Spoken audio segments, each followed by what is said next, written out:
നമസ്കാരം, മലയാളി വാർത്തയിലേക്ക് സ്വാഗതം. പലപ്പോഴും പറന്നുയരാൻ തയ്യാറെടുത്ത വിമാനത്തിലേക്ക് പലതരത്തിലുള്ള തടസ്സങ്ങൾ കണ്ടതിന് പിന്നാലെ തന്നെ അടിയന്തര ലാൻഡിംഗ് നടത്തുന്നതും അല്ലെങ്കിൽ ഉയരാൻ നിമിഷങ്ങൾ മാത്രമുള്ളപ്പോൾ പലതരത്തിലുള്ള ബുദ്ധിമുട്ടുകൾ വിമാനത്തിൽ ഉണ്ടാകുന്നതും വാർത്തയാകാറുണ്ട്. ഇപ്പോഴും സമാനമായ ഒരു വാർത്ത പുറത്തു വരികയാണ്. അബുദാബിയിലേക്ക് പുറപ്പെട്ട ഇത്തിഹാദ് വിമാനത്തിൽ പക്ഷി ഇടിച്ചതിന് പിന്നാലെ കൊളംബോയിൽ തിരിച്ചിറക്കിയ വാർത്തയാണ് പുറത്തുവരുന്നത്. വിമാനം ടേക്ക് ഓഫ് ചെയ്ത ഉടനെയായിരുന്നു പക്ഷി ഇടിച്ചത്.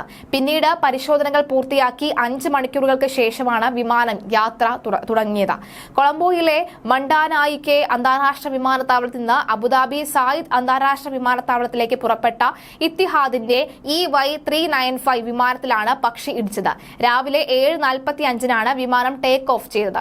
ഉടൻ തന്നെ വിമാനം തിരിച്ചിറക്കി. പിന്നീട് വിശദമായ പരിശോധന നടത്തിയ ശേഷമാണ് 5 മണിക്കൂറോളം വൈകിയ വിമാനം പുറപ്പെട്ടത്. എല്ലാ യാത്രക്കാരെയും അബുദാബിയിൽ എത്തിച്ചതായി ഇത്തിഹാദ് വക്താവ് അറിയിച്ചിട്ടുണ്ട്. യാത്രക്കാർക്ക് നേരിടേണ്ടി വന്ന പ്രയാസങ്ങൾ ഖേദിക്കുന്നുവെന്നും വിമാന കമ്പനിയുടെ ജീവനക്കാർ അവർക്ക് ആവശ്യമായ സഹായം ഉറപ്പുവരുത്തിയെന്നും ഇത്തിഹാദ് വക്താവ് പറയുന്നു. യാത്രക്കാർക്ക് തങ്ങളുടെ പ്രാദേശിക ഫോൺ നമ്പറുകളിൽ നിന്നോ ലൈവ് ചാറ്റ് വഴിയോ അല്ലെങ്കിൽ സോഷ്യൽ മീഡിയ വഴിയോ കമ്പനിയെ ബന്ധപ്പെട്ട് സംശയങ്ങൾ ദൂരീകരിക്കാനുള്ള അവസരം ഒരുക്കിയിരുന്നതായും ഇത്തിഹാദ് അറിയിച്ചിട്ടുണ്ട്.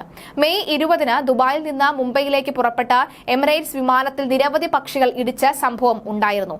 ഏതാണ്ട് 1000 അടി ഉയരത്തിൽ പറക്കുമ്പോഴാണ് പക്ഷികളുടെ കൂട്ടം വിമാനത്തിൽ ഇടിച്ചത്. 39 പക്ഷികളെ ചത്ത നിലയിൽ വിമാനത്തിന്റെ ചില ഭാഗങ്ങളിൽ നിന്ന് നീക്കം ചെയ്തിരുന്നു. യാത്രക്കാരെ സുരക്ഷിതമായി ഇറക്കാൻ സാധിച്ചുവെങ്കിലും അന്ന് വിമാനത്തിന് സാരമായ തകരാറുകൾ സംഭവിച്ചിരുന്നു. ദുബായിലേക്കുള്ള ഈ വിമാനത്തിന്റെ മടക്കയാത്ര റദ്ദാക്കുകയും ചെയ്തിരുന്നു. എന്തായാലും കഴിഞ്ഞ ദിവസവും സമാനമായ സംഭവ വികാസങ്ങളാണ് അരങ്ങേറിയിരിക്കുന്നത്.